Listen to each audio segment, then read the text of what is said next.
এখানে রুম আছে premium deluxe, সেই রুমটা আপনাকে দেখাচ্ছি এবার। এই রুমটাতে আপনি দুটো বেড পাবেন।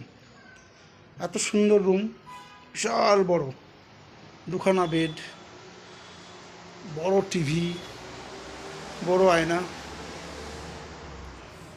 বসার জন্য সোফা, সিট। বাথরুমটা তো অসাধারণ, এটা একবারে প্রিমিয়াম তো প্রিমিয়াম। কত বড় বাথরুম, বিশাল বড় বাথরুম, শাওয়ার, গিজার পাবেন। এই রুমের পর্দা খুললে আবার আপনি সামনের পাহাড়টা দেখতে পাবেন। এটা হচ্ছে D3 মানে ডিলাক্স, অপূর্ব, অসাধারণ।